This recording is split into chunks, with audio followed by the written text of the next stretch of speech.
The walls are closing around Simon Cowell, but why has he not been looked into and asked to respond to allegations? So as you know, on this channel, since the death of One Direction singer Liam Payne, posted a couple of videos about how involved Simon Cowell was and what he did in the music industry as a whole, his performers, especially X Factor contestants. This was after an interview I seen with Katie Wazel and Piers Morgan, where Katie was repeatedly shot down and interrupted by Piers. Now, over the last month, Katie has revealed that back in 2015 she was essayed by an employee at Psycho. But recently she went on a live with ex-17 singer Brian Harvey to show how aware Simon Cowell was. Simon Cowell knew in 2017, going back to my emails, in 2017, from Simon Cowell solicitors, 2017, we write on behalf of our client to receive correspondence from a national newspaper regarding an allegation made by you about Psycho Entertainment employee Brahim Faraudi, 2017. So 2 years prior. And they kept that piece of shit 2 on. years prior, they all knew about what happened with you and what your allegations were. Oh, Simon Cowell kept him on, and he's done it again, basically. Oh, wait, and then Brian, tell everybody what the hell happened after that. God forbid, you know, they would take any type of accountability. God, oh no, they buggered him off over to the Netherlands, to Sony in the Netherlands. I think that's what you said to me. So Cowell sipped him out in order to get him out of the way and cover it all up, basically. Well, can you imagine if it all came out that that happened with Sarah McDermott, and then I say, hang on a minute, why did you keep him on as an employee? Yeah, well, you clearly are, and that's 2017. That happens in 2019. That's it. Look, November the 5th, 2017. Yeah. Kept him on for another 2 years, knowing that you had allegations against him. And they knew the whole thing. Yeah, there's proof, people. There it is. You can see it. Hope you're watching, Cal. Hope you're watching, mate.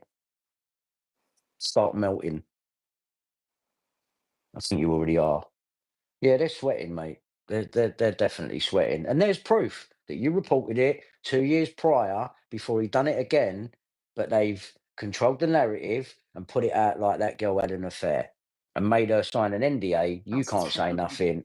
That's fucked up. That is just complete manipulation through and through. How many other people has it happened to? So as we can see, the attack happened in 2015. Psycho and Simon were made aware of the situation in 2017, but kept the person on to 2019, where another alleged incident happened. Then Simon moves him on, keeps him quiet. And then I come across a podcast a couple of weeks ago where rapper, vocalist, producer Gavin Bain went on to the John Cooper show and told us this about Simon Cowell's organised parties.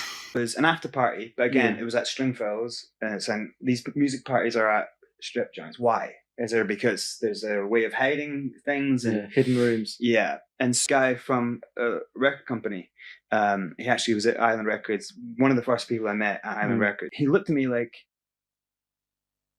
it was weird. He was shocked that I was there. And I was just like, what? Like, why are you shocked? You know? And he was just like, oh, right. You're gonna go to the buffet? And I'm like, why would I want to eat? Well, why would I want to eat right now? I'm like, I'm in party mode. And I went in and I'm looking around and there's all these guys over here, and there's some people young dudes who I've seen on the road. You know, I see one guy and I'm thinking like, I swear this dude's like not, I'm sure he's underage and he's not old enough to be in, because when I've seen him on the road, he's not allowed to drink and stuff. I see him, and then like I see a few other people, just like singers that were at shows, like that kind of scene, that kind of industry showcase scene. Yeah, you know, and so. But then I see like over in this other area. So there's basically what I'm saying is there's kind of industry people, there's people who are trying to make it, and then there is this other vibe, right? And it was like, what is going on here? Because I look over here and there's like young people, like young dudes and young girls. We're talking under. Yes, we're talking like 14, right. Maybe even as early as like 13, right, 14, and it wasn't just a music thing, because I was seeing people who I knew were involved in film and TV at an executive level, so not small people, like people who were at companies like ITN, not ITN. They were at what's it called? One of the big companies used to do a lot of stuff with ITV. Not ITN, another company. Yeah. Endemol, actually. All right, it was like, so this is like a film thing. What's going on? You know, and that it hits me. I'm like, but I'm in a strip club. Like, what is the deal here? And also, like the clothes that the girls were wearing. Some girls were in like very see-through type stuff. You could just see their breasts. You know, like it was just a bit like, oh. Was this like hang on? Was this like the whole of Stringfellows? Was this like a side compartment of it? Like you followed him to the I went to left. Then my friends had all gone just straight into like the normal open string. But you went and he went left, so I just followed him. And that's now the whole conversation he had made sense to me. He was like, he was asking, how did I get invited to this? This is not for, you know. But he was thinking like, oh, so brains must like. These guys must be really like hooked up with people. Yeah. And so I was really freaked out about it. And I kind of like left. But I did just remember seeing certain people that not only that I kind of knew that they were part of, you know, like they were like big agents and stuff like that. But you didn't see any sort of celebrities? No, not celebrities, but I saw people who I'd come to see on TV shows. Like when there was a TV show about a big artist's career or whatever, and you see this guy and it's like, oh, this guy is one of the biggest managers in music, or this guy is actually, you know, someone like Max Clifford. And I was like, oh, I remember seeing Max Clifford there, you know, like, and it turned out it was Max Clifford and Simon Cowell's regular do. So Simon Cowell was there? It was their thing. So they set it up? I never saw Simon Cowell, but it was his thing. It was Simon Cowell and Max Clifford's do. It was called The Buffet. There we have it. We already know that Simon Cowell was good friends with Max Clifford. And now we have someone in the music industry bringing to light music industry parties involving underage people.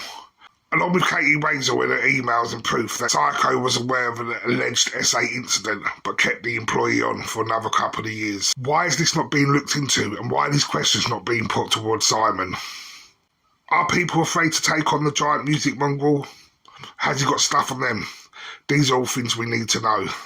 People, please share the video, and at least let's make sure that these allegations are put to Simon, and he's made to at least answer these allegations. Please let us know your thoughts in the comments as well, and remember to like and subscribe to the channel, and I will see you in the next one.